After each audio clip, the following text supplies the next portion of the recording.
বন্ধুরা, একটা মজার কথা শোনো। হাঁদা প্রত্যেক বছর ইংরেজিতে ফেল করে। ওর বাবা ভোঁদা ওকে ডেকে বলছে, হ্যাঁ রে হাঁদা, তো সব সাবজেক্টে ভালো আছিস, কিন্তু ইংরেজিতে প্রত্যেকবারে বারেই ফেল করিস কেন রে? যে কোনো পরীক্ষা হলে তুই ইংরেজিতে ফেল করিস কেন? বলছে ইংরেজিটা খুবই গোলমেলে ব্যাপার বাবা, আমার তো ধন্দে পড়ে যাচ্ছি। একটা ইংরেজির মানে আর একটা রকম, বাংলায় করলে আর একটা রকম, মানে দাঁড়ায় আর একটা রকম। বলে কীরকম কীরকম, একটু বোঝা বোঝা। বলে এই দেখো, স্যাটিসফ্যাক্টরি অর্থাৎ বোঝা যাচ্ছে স্পষ্ট যেটা সতীশের কারখানা, কিন্তু আমি ডিকশনারিতে দেখলাম তার লেখা রয়েছে তার মানে সন্তোষজনক। যা বাবা, তার মানে সেটা বাংলায় হয়ে গেল সেটা আবার সন্তোষের বাবা। সন্তোষের বাবা তো মনতোষ। তাহলে কি করে কি হলো?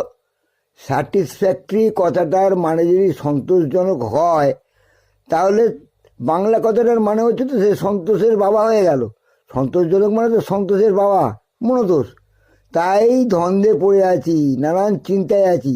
সারা ইংরেজরা কেন যে ইংরেজি কথাটা বার করলো? আমাদের মতো বাঙালিরা ইংরেজি করতে গিয়েই তো ব্যাস ডিগবাজি খেয়ে যাচ্ছে। আমরা তাই বুঝতে পারছি না যে কোনটা ঠিক কোনটা ভুল। স্যাটিসফ্যাক্টরি বলতে আমরা সন্তোষজনক লিখব না মনতোষ লিখব, সেই চিন্তাতেই আমি ইংরেজিতে ঠিক মতো লিখতে পারি না। কোনটা ঠিক হবে কোনটা ভুল হবে বুঝতে পারি না তো। তাই বলছি বন্ধুরা, তোমরা সবাই ইংরেজি যতই সহজ ভাষা হোক, যদি ঠিক মতো বুঝতে না পারো, জানতে না পারো, ইংরেজি নিয়ে পড়াশোনা না করো, তাহলে তোমরা একেবারে সেকেন্ড এডিশন হবে ইংরেজদের।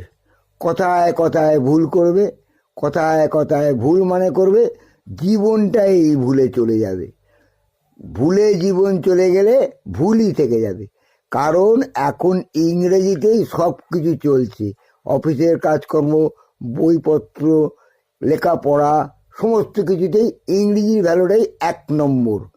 কেননা English is the international language. ভুলে যেও না, ইংরেজি না জানলে তুমি গেঁড়ে বাঙালি হয়েই পড়ে থাকবে, জীবনে আর উন্নতি করতে পারবে না।